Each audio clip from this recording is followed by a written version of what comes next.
You're listening to PetLifeRadio.com.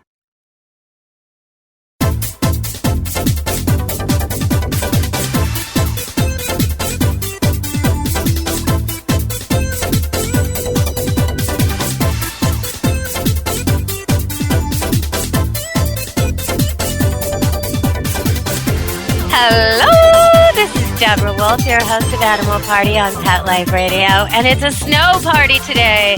Thank God not for me yet, but for Laura, who just tromped through the snow to come be with us, Laura Cook. And, okay, I'm going to get this right this time. She does medical intuitive work. She's a holistic allergy consultant, and she does healing work, and she helps people tons. Body talk. She does body talk, which is how she asks your body what's wrong with it, what's right with it, what it needs, what it wants. And instead of trying all kinds of meds and drugs that may or may not agree with you, you just get the vitamins, nutrients, diet, and sometimes drugs that you need, and you avoid the rest. So sometimes she could pick up something like your body doesn't want that pill just because it's colored red and it doesn't like the red dye. How long would it take you to figure that out? Maybe never. So yeah, she helps a lot of people, and that's what we're here to talk about today, because some of it, a lot of it, has to do with animals and animal allergies and problems with pets. And so welcome to the show, Laura. Hi, Deb. Thanks for having me. You're welcome. It's great to have you here. I also know, fair is fair, you've got a dog question for me. So maybe we'll start with that. What's your dog like? I think it's a big bear dog of some kind? She's a Great Pyrenees crossed with a Russian Shepherd. Okay. And so far, you might be able to hear her barking. Yes. If you hear her barking, she's just outside and very upset with me for not being with her right now. I think she's going into heat. We just got her, and we've been debating it, and I think we are going to get her spayed. But I think now it's a little bit too late. We didn't know really what her cycle was yet. Oh, dear. And do you see red in the snow already? Not yet, but I was talking to then I would suggest you get her to the vet fast. If you can get her to the vet before it starts. Yeah, because they do charge you a lot more if it's already begun. But if you're going to spay her anyway, don't make her go through a heat, especially if she's an outdoor. She's already been through a heat. No, but what I'm saying is because she's an outdoor dog the whole time, she's going to be a draw. There's going to be wild dogs and animals that have extreme interest in her. And it's pretty hard to live like that. You know, you're going to have her tied up outside, and she's going to be that's the barking. She's going to be very loud, very upset, very anxious, very worried. She can't run away if something comes after her. Everything's going to want her. You know, you're going to see wolves. You're going to see foxes, coyotes, all kinds of canines, dogs from next door. You're going to see everybody. So, and they'll be fighting, right? Like it's something. It's a big something. I mean, even here where I run a boarding and breeding kennel and I'm all set up for it, I still have my stud male who, if it's a time when he's not allowed to mate with her or a girl that he's not being mated with, he sings at the fences. I mean, he sings the blues, like from, the moment he wakes up. I mean, even all night long, it can be pretty rough, like especially the days she's ovulating, which could be 3, 4, 5 days, but it could be loud. So, I mean, if you were going to breed her and you had a good reason to breed her, which I don't think you do, and all the puppies were truly, truly wanted and needed, which I don't think is the case, that would be different. But if you're going to spay her anyway, you may as well get it done like right away, right as soon as you can before the heat shows up, and just book her like after you hang up from the radio. I will. It was something it's also going to help you with some of the behavior problems.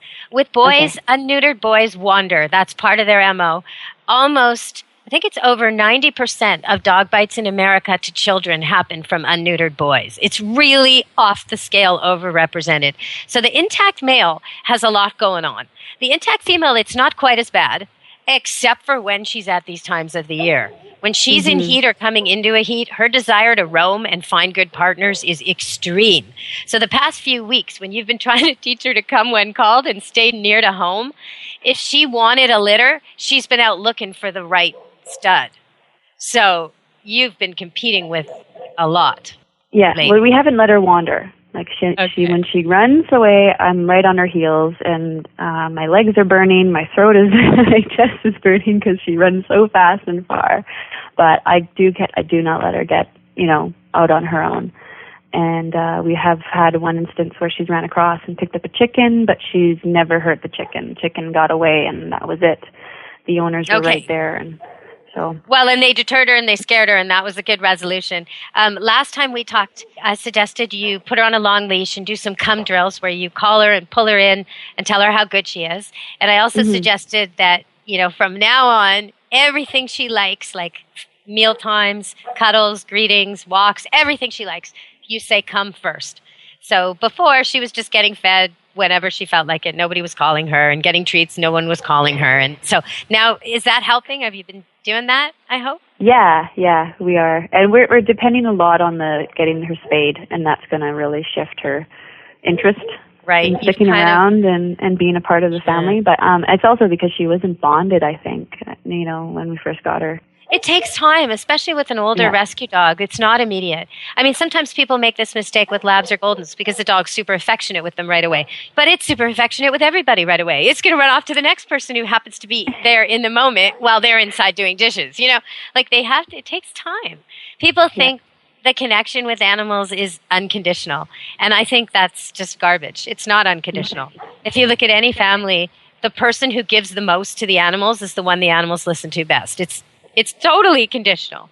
The person, if there's one kid in the family that always walks the dog in the forest, that's the kid the dog will come to off leash. Everybody else who doesn't give the dog what it needs is not going to get it to come off leash. Like, it's just the way of, and it can be circumstantial. Grandma may get the best come response in the house because Grandma's the one who's always giving it treats. It can be depending on where you are, but you totally see who's doing what with the dog. Are we going to put off talking about your dog and dog advice until you get her spayed? Is that where we're at with this? But whichever. I mean, the main thing for us is getting her in the car right now. Oh, okay. Tell me about that. We have a kennel, like a really large kennel, and we'll put that in the back of the truck and then put her inside of it. But she freaks out the whole time. Okay, how much does she weigh? 80, like over 100? 80, 90. She's still thin. She's still thin. 80 or 90 pounds. Okay. Not as bad as I was picturing. I was picturing a Great Pyrenees 150-pound dog, or 120-pound dog. One of those down the road. No, we wouldn't want to wrestle that into the truck. Okay. So does she like the kennel when it's just on its own? I bet you she walks in no problem. She's really well trained with the kennel, and she lays down. And it's the same one? Yeah. It's the same one. Okay. Mm-hmm. So are you using it regularly, or is it just sort of on the truck now? It's every night she comes inside, and we drop the fire, the temperature goes down low, so she stops panting after a while, because it's pretty hot inside. But because she's an unspayed female, I don't want her outside alone. No. At night. No. So she's inside, and we just moved, so we don't have a fencing system, anything. So we just have her, bring her inside, and she's very good in the kennel. So she's in the kennel with the door closed at night, or the door's open? Door's closed. The door's closed at night, yeah. Okay. Do you ever feed her in there or give her treats in there? No. Okay, I would start. Not maybe a whole meal, but a little bit of a meal or a snack, or surprise her with a treat in there sometimes. Teach her, and I would also teach her a command for it. Like something you like in another language, or kennel up, or go to your bed, or whatever suits you. But teach her something you can rely on that means get in that kennel. And use it not when it's in the truck. Use that command when it's happy times and you're throwing a treat in, or you're putting her favorite toy in there, or when you know she's going to want to go in there. So you're just giving yourself more tools. So when the time comes and you have to load her later on, you've got a way to tell her what's happening, and she's even more in love with being in there and more comfortable. And then when it is in the truck, you are going to put a treat in there. So when she gets in, she knows, even though she's worried and nervous and anxious and doesn't want to do it, when she finally gets in, there's actually a treat in there. Now, if she's really nervous and really car sick, she probably won't eat the treat, and she'll stay nervous. It won't help much. But on the other hand, seeing it there shows her something. It still makes an impact, even if she decides not to eat it. But also, at some point, she will eat that treat, and then you'll know you've made progress, because then she's not as stressed. It's just habit, if you will. So you'll be able to see when you hear her munching, you're like, okay, then she's not as afraid anymore. Another thing you can do, there's these gravity straps that they sell at car dealers that sort of hang off the back of your car and they touch the ground. And for some reason, there's something to do with the grounding of the electrical charge of the vehicle. For some reason, a lot of dogs need that. I don't know why. But that's something you could look at, or creating something similar to it. You could do a homemade version. Another thing is there's the sprays like Rescue Remedy and different ones that you could use to spray the kennel first so the kennel smells soothing and comfortable to the dog before she gets in. And the big thing is going to be lots of short trips, short happy trips. Where you put her in and you drive to the closest park walker, put her in, bring her home again, feed her. This kind of a thing where the trips are so short that it just makes it so worthwhile. Now, I know that's a pain, but you can get her over it, and then it won't be a pain. Then she'll just kennel up when you say, get in, eat her treat, lie down, relax, and you'll go someplace. If she's not actually throwing up and the kennel isn't covered in drool, then she's probably not car sick. She's probably afraid of the car. Oh, no, yeah. She poops when she's in there. Yeah, that's not car sick. That's fear. So fair, pooping in there, it's very hard with that because you want to get them to empty themselves before they go, but of course there's always something left inside. So when they do it, you almost have to ignore it. It's like when a kid poops himself at the dentist. You don't fuss over it. You know it's about the dentist and you want him to get over his fear of the dentist, so you're not going to start yelling at him about how right. It's the same kind of a thing. I mean, she did not mean to do that. She did not want to do that. And actually feeding her in her kennel makes her want to poop in it even less. Like it becomes her eating place. She'll really hate pooping it. So that helps too. So I want you to try all these things. I know I'm going to have you on the show again in the future, and then you can let me know how it's going. Okay? I will. Okay. So, all right. So let's get back to healing. I know that recently I've heard so much about peanut allergies and kids with peanut allergies. And do dogs ever have allergies like that where they can't even be around something airborne or, that kind of a thing? Do cats? Yes. I have worked on a dog that probably sneezed every 20 seconds of its life. Like 30 seconds. It was a constant sneezer. And this woman, she had been coming to see me for her allergies, and she was so excited with her response that she said, you have to come and see my dog. And I lived downtown in the city, and she was quite far out. So in my office building, I couldn't bring animals inside of it. So I went out to see her, and it wasn't a little dog, he was pretty big, but constantly sneezing. And we worked with clearing and balancing out all the dust in the area and his food, and I did testing on everything around it. And it was a lot to do with the dust and the environmental allergens that this dog was reacting to. And during the session, when I was working on the dog, he was, right when I got there, so excited, right? A new person and happy, and we petted and played and, played with him a little bit, got him to calm down. But right in the middle of the session, he fell asleep. Aww. No sneezing. Cold. And he never sneezed since. I've actually kept in contact with her a few times, and she's like, he hasn't been sneezing at all. And, wow. So I've seen not a lot of animals with, obvious allergies, but I did work on a dog with severe mange. And, that's so debilitating. It's so very painful. Severe mange. And this was a rescue dog from, I think, a hurricane, Katrina. And they didn't know what to do anymore. She'd been to homeopathic, she'd been to, the regular veterinarian, and she tried everything, changing her foods and everything. And we actually got the energy system of the animal to balance with the mange. We scraped the mange right off of her skin. And I just, worked with her energy system because her body just wasn't fighting it. Her immune system wasn't taking it under control. Because most animals can be exposed to it and they're fine. Right. Yeah, there's a lot of things like that. You know what? Yeah. We have to break for commercial. We're going to come back and talk about how some of these normal things like worms and fleas and, in this case, mange, they're around all the time. They're in most animals. Every pregnant dog has them, for example. Every puppy born has worms. But why is it that these dogs aren't sick? And we treat them. But we don't treat them all the time, every month, like maybe the vets would want us to. And how come their healthy systems work and sometimes they don't? So we're going to come back and talk about that. I'm also going to ask you, because when you were talking about that woman and her dog, I want to make sure I write this down. I want to ask you, that's awfully similar. Okay, how come they're sharing the same problems? I feel like that happens with husbands and wives. When you take on a partner, no, I do. Okay, well, we'll talk about that after the break, everybody. So stay tuned to Animal Party Pet Life Radio with Deb Wolf and Laura Cook.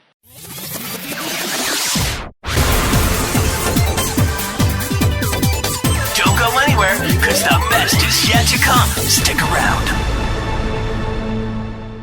Buster, you're telling me my dog food products can't go on your shelves? That's right. Didn't pass one of my Petco certified nutrition checklists. Sorry, Wayne. Who made these checklists? Geniuses. Very smart guys. Well, it's good enough for most grocery stores. Do you see cheese puffs on my shelves? Mayonnaise? Soda pop? No. That's because I ain't running no grocery store, Wayne. Your pets will get better nutrition, I guarantee it. Petco, where healthy pets go.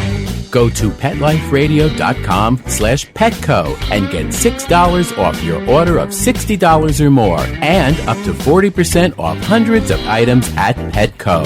PetLifeRadio.com/Petco. Dyson.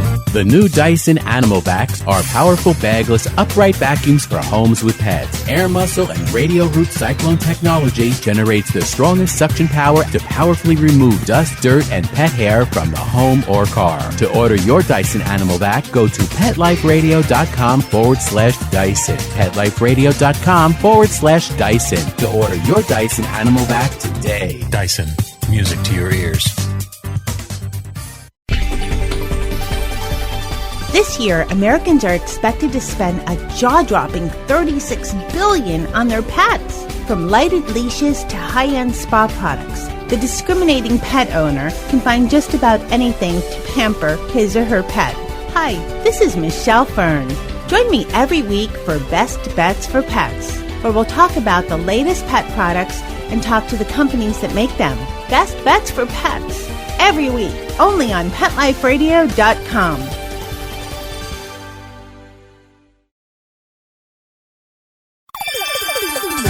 Let's Talk Pets on PetLifeRadio.com.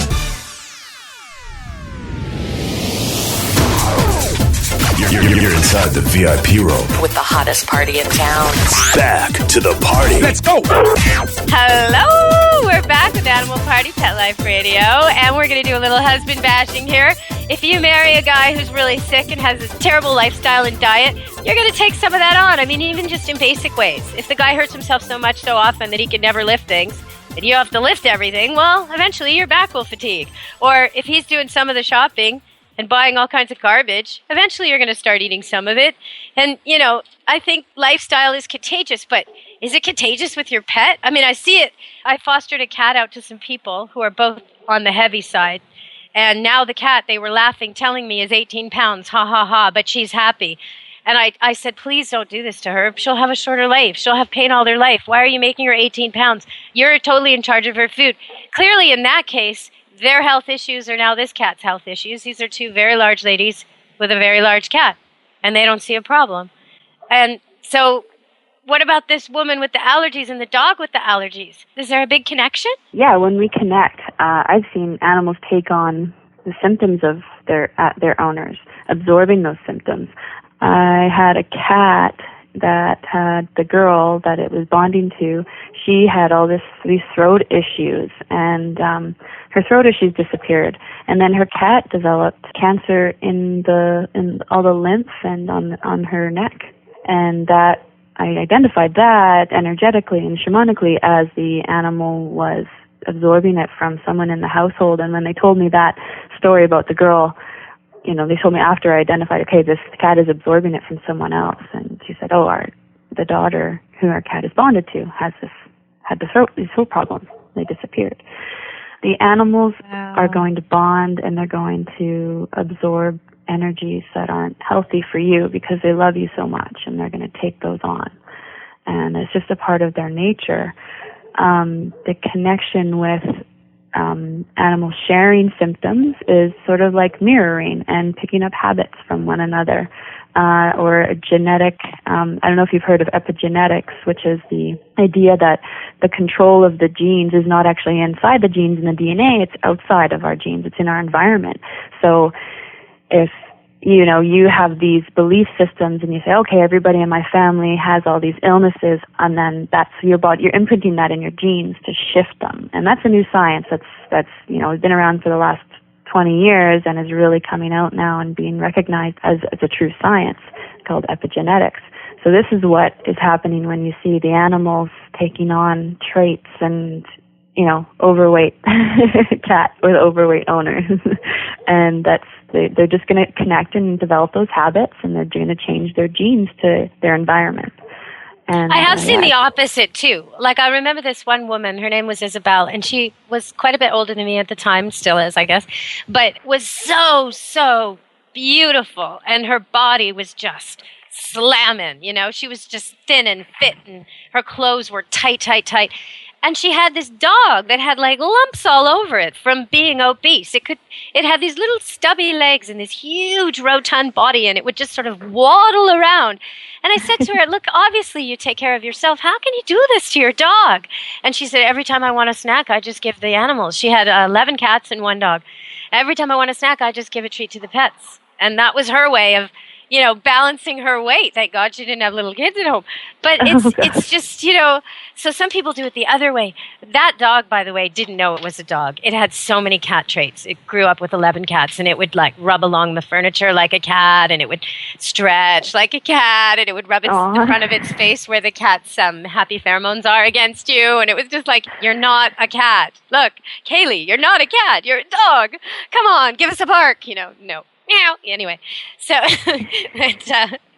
but I find this interesting, how people and pets can share illnesses, and I do see it. I completely see it in my work with animals, that there will be similar trends. And I also see it with kids. Like, I know a couple in Ontario that sent me an email. They were asking me for advice on something entirely different for their cat, but it very quickly led to the fact that the daughter had, and it was like, 40 allergies, like listed. She can't have gluten, and she can't have wheat, and she can't have rye, and it just went on and on and on and on and on and on. And it talked about naked nuts and this and that and on. It was like you needed a dictionary to read this list. And then I said, because I was asking about the cat. So they sent this about the daughter. And then I said, is there anyone else in the family with a list like this?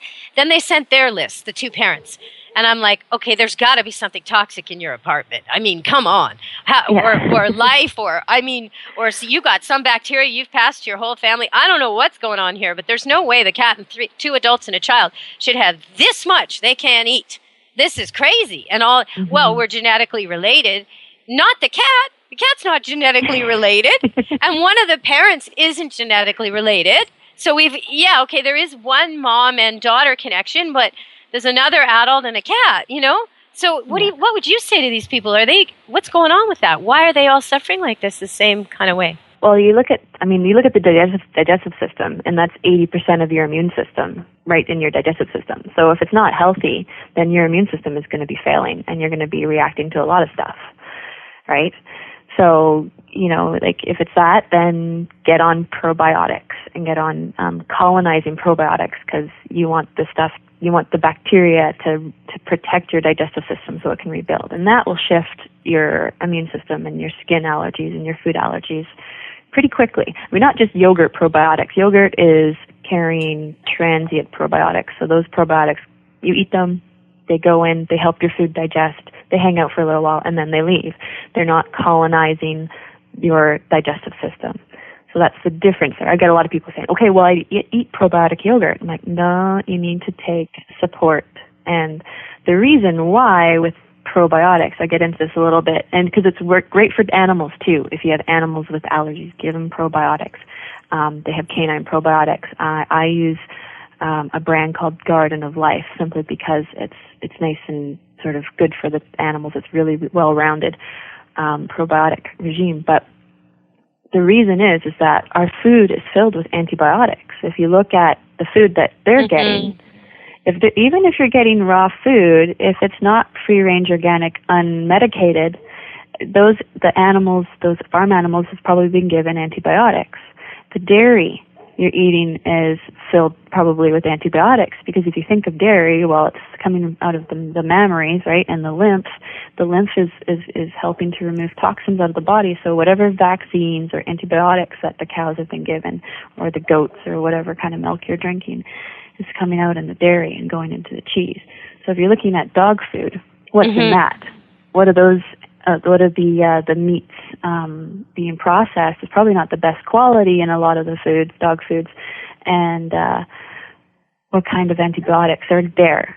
So I would say any animal, any human being that's the basic health need of our time, is the probiotics.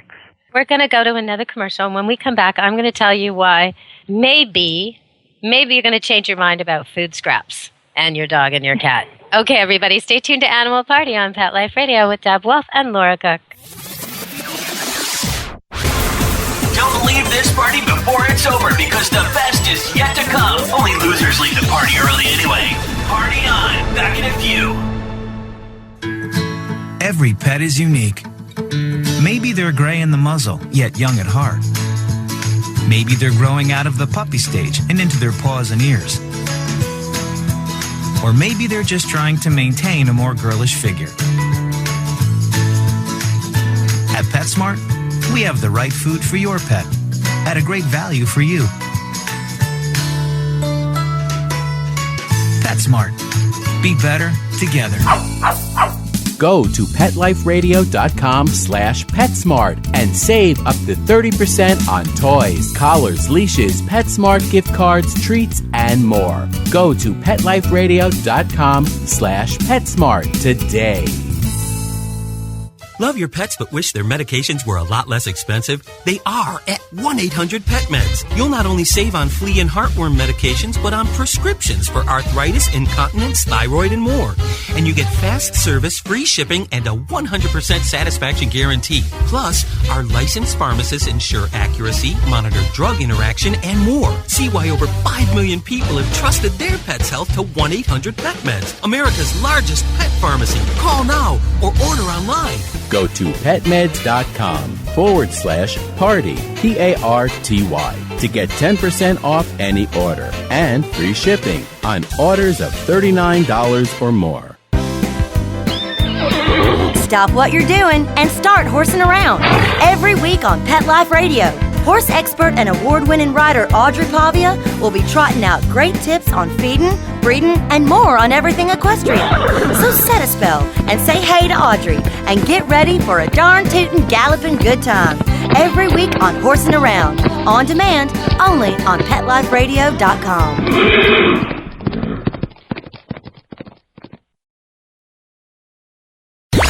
Let's talk pets. Let's talk pets On Pet Life Radio. Pet Life Radio. PetLifeRadio.com.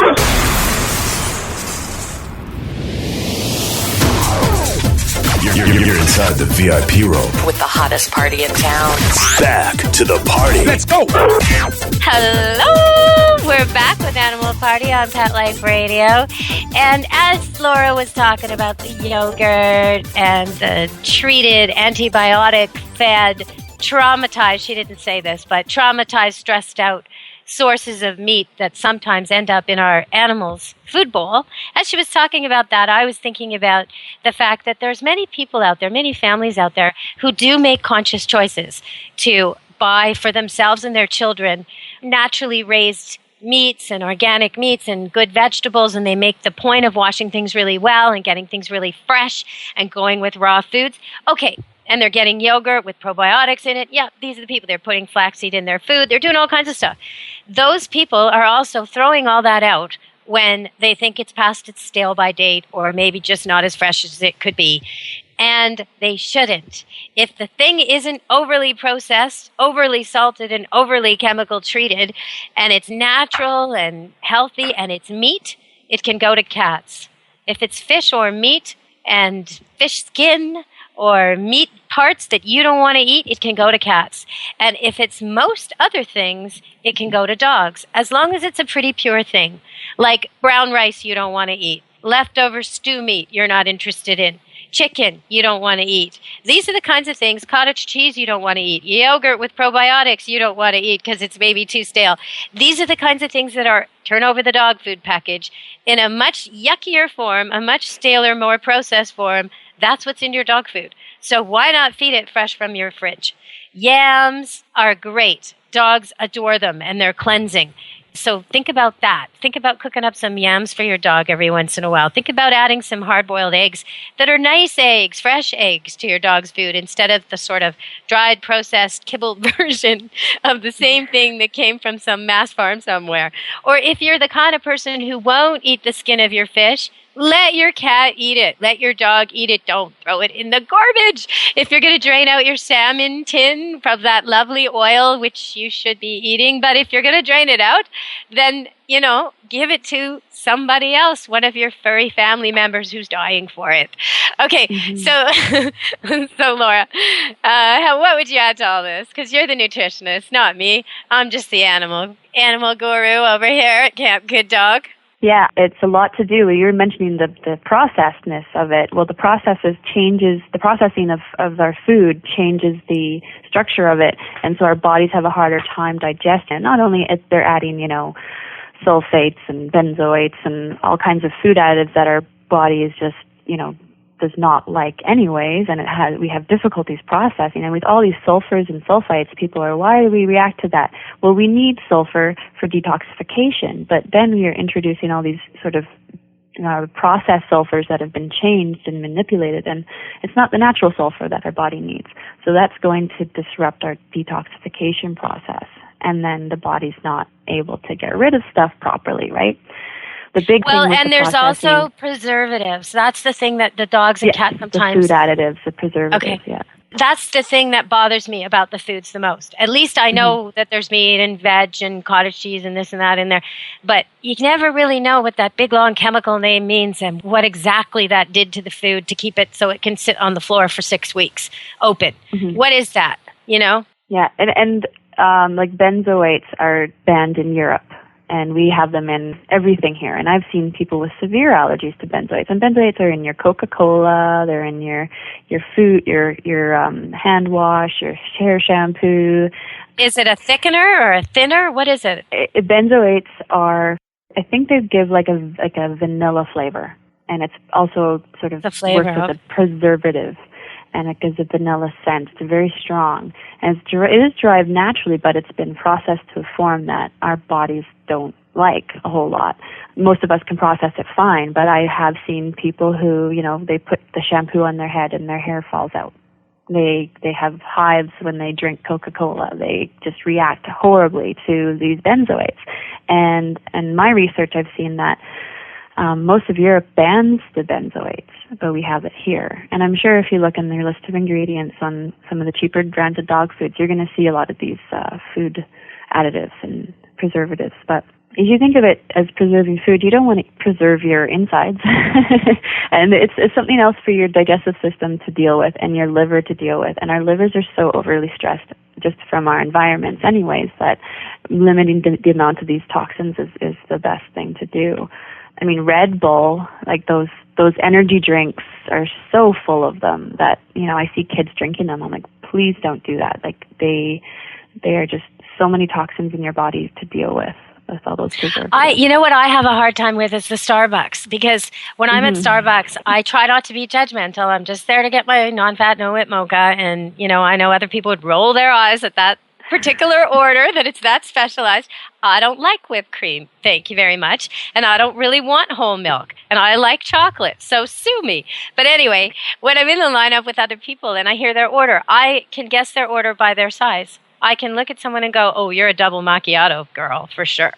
Oh yeah, you're a double whip. Add the whatever person. You're a skinny da da da da da." I can just tell what they're going to order. I can always tell.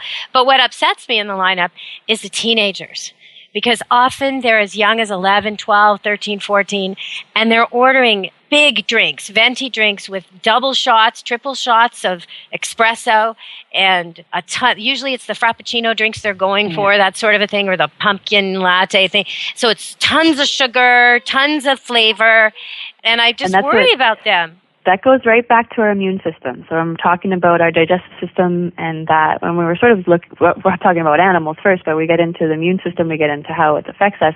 10 grams of sugar is going to shut down your immune system for 4 hours. So you look at these drinks, and they're like 80 grams, 100 grams. I think I've seen one with well over 200 grams of sugar for one of those whipped drinks or whatever you're talking about. And that just shuts you down. So you think of birthday parties, sending your kids to birthday parties, everybody has cake and candy and everything, and your immune system's shut down, and then one of those kids has a virus, all those kids have viruses. They get the same thing. They just wow. spread it. Or right? Halloween set them all up, didn't it? Taking candy in their lunch. So for the record, because I want you to spell this out, sometimes I'm offered something weird. Okay, I go to get a coffee someplace, somebody's house, tea, whatever, and I look for what I like, which is honey, or if I can't have honey, I look for brown sugar. And if I absolutely can't have brown sugar, I'll usually either go without or have a very little bit of white sugar. Okay, now you're saying all that's equally bad, including the weird stuff? I mean, there's all these weird things now. You know, like liquids. The aspartame or the saccharin? Or? Well, there's those too. No, but I mean natural sugars packaged in, I forget what they're called even. There's like raw sugar or stevia.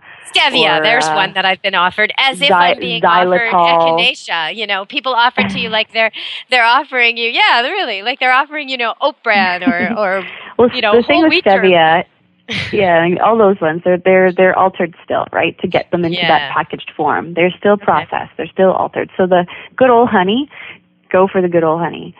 Or go for the good old maple syrup, right? Like, is that shutting me down for 4 hours anyway, or not? It's not going to be as strong as a shutdown because sugar, anything that's refined, even the stevia is not going to shut down your system because it's not actually a sugar. It's a herb. And so it's just a very strong, sweet herb, but doesn't affect your glycemic index. So it doesn't shift your glycemic index. Well, these are good things, honey and stevia. But dogs and cats don't need these things. And sometimes when people try to give their animals treats, they give them what they like as treats. And because there's something in the treat the animal likes, even though it's a chocolate bar, there's something in it he likes, even though it's toxic to him, even though it makes him feel like crap 20 minutes later and for hours to come. He'd so much rather you give him a treat for him, like a little piece of meat.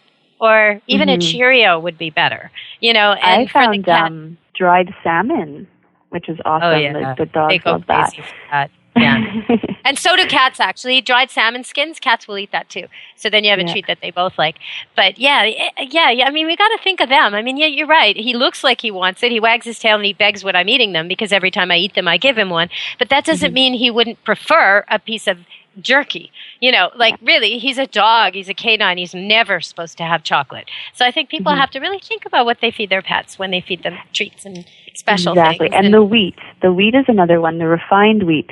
Like whole wheat is a bit better, but the white refined wheat is going to do the same thing to the immune system. It's going to boost your glycemic index.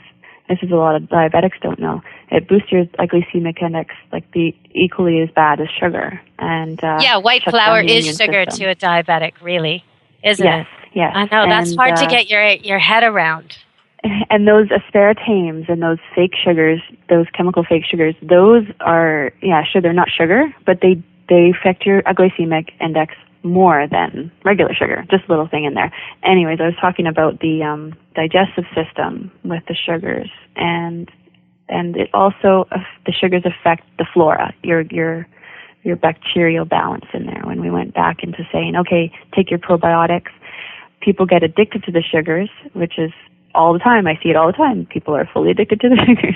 Get off the sugars because the sugars will feed the bad bacteria and cause, a lot of bacterial imbalance. When there's more bad bacteria in the digestive system, whether you're a human or an animal, it's going to break down the walls of your digestive system, and that's the increase of allergies and increase of skin issues, hair issues, the coat, when the coats are sort of having recurrent problems, that's because it's reflecting the inside of the body.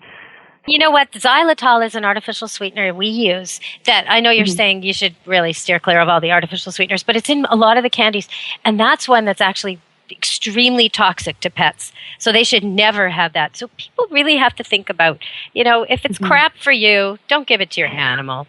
Your animal has different kind of treat. Your animal would like chopped up apple or chopped up yam just as much and beg just as badly for it and do just as many tricks for it if it's that kind of animal. If not, you may have to, get a couple of pieces of meat and cut it up for your dog. But what I find interesting is when I've had dogs in my care at Camp Good Dog who've been undergoing chemotherapy and have cancer and are being treated for that, and they're doing a holistic as well as traditional approach. From the holistic side, we get advice like, get him off kibble, no flour at all, no grains whatsoever. He should eat only protein and veg because flour or grain, any kind of grain in dogs, feeds cancer. This is what they tell us. And so the dog immediately goes on to some kind of stew you make with like yams and different green vegetables and chicken or lamb or whatever it is you're choosing, and you freeze it and you feed that every day. And actually, it's just as cheap as dog food, but it's a little more time, and you have to use a rice cooker, and you have to have your vet's help making sure it's the right amount, and you add some nutrients to it, like bone meal and things that are missing, but enzymes sometimes, depending on the dog. But I find it interesting that that's going on. And cancer in dogs is really high, and cancer in dogs as they age is higher. And yet all the senior foods, the way they deal with the fact that people want to overfeed and underexercise pets and the pet obesity problem is they fill it up with grain. So just as your dog gets to the stage where he's more likely to get cancer, they give him the grains and the flours in more quantity in the recipe so that he's more likely to build cancer if he has it. It seems like a mistake to me. Well, I mean, the people who are making the dog food aren't doing it because they're nutritionally guided to do it. They're doing it for the monetary reason, and it's I guess it's cheaper, right, to fill it with the grains and corn and everything, and the corn industry. And the corn easier to get people to buy it. And it's easier to get people to buy it and think, okay, well, I've fed my dog 4 cups a day his whole life. Now I'll feed him 4 cups of this stuff. I don't have to feel bad feeding him 2.5 because now he walks around the block instead of running through the park.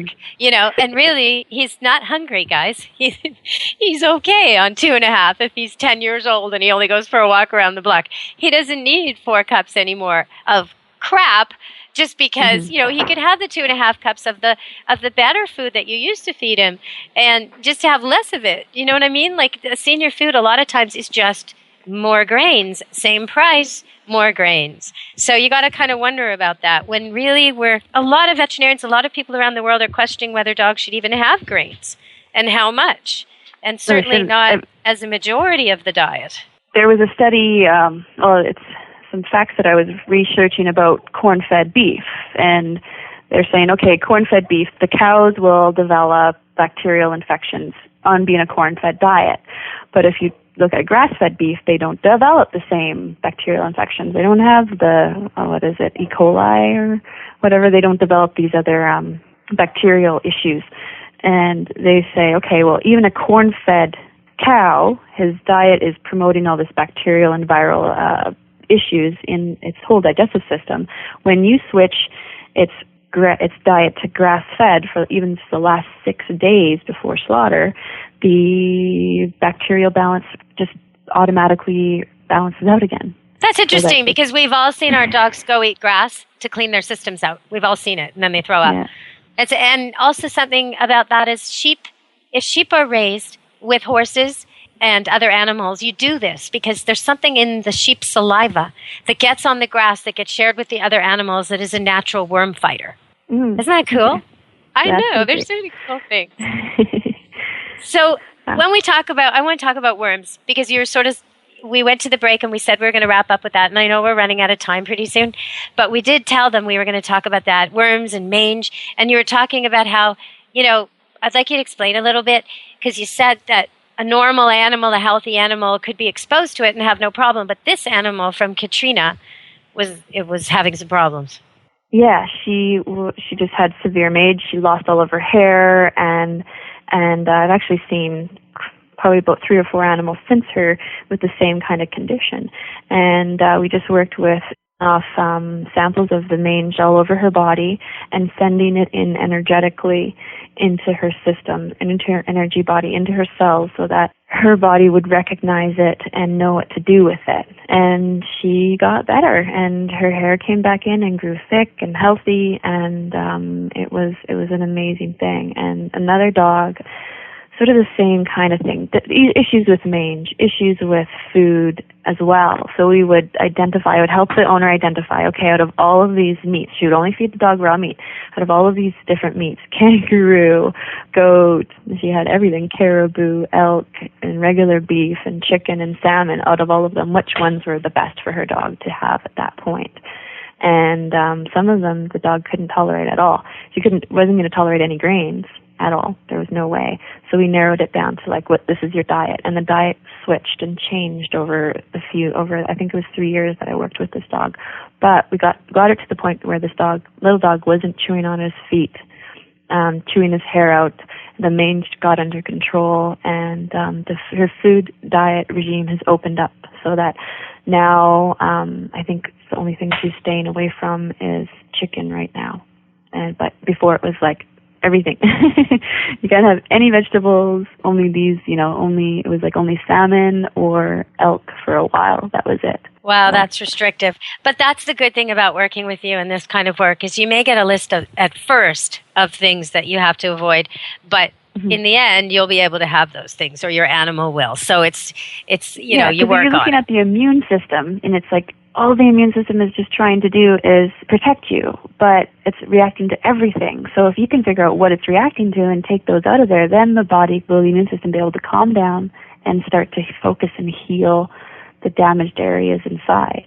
When you talked about that little guy picking at his paws, if you've got an animal that chews at its feet, you're likely to have some red or brown staining of the fur around the foot pads, maybe on the top, maybe on the bottom, and you're likely to see your animal actually kind of nibbling on its feet. And that is usually an indicator that it is a food allergy, whereas sometimes you'll see scratching or something else somewhere else, some other way.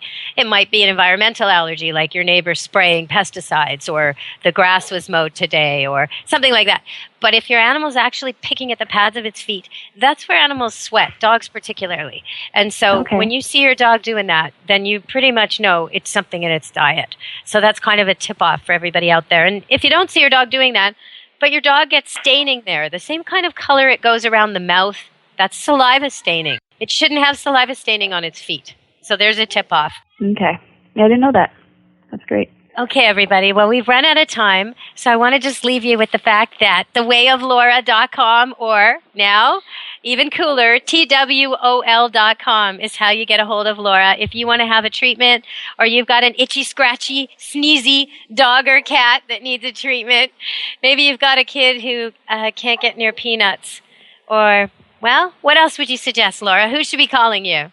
Anybody's interested in, I guess, an animal reading, or anybody who's just, most of the people I see are people who've exhausted all the other sources. They can't get, response with conventional medicine, and, their naturopathic is still looking at their symptoms, because I'm not looking at symptoms. I'm looking at what is out of balance in the body, and how do we get it back into balance, and what does the body want us to do. So, and you do it by Skype for people who don't live close by. You can get on with Laura on Skype and have this done so that she asks your body what's wrong with it, what's right with it, what needs changing, what's good the way it is.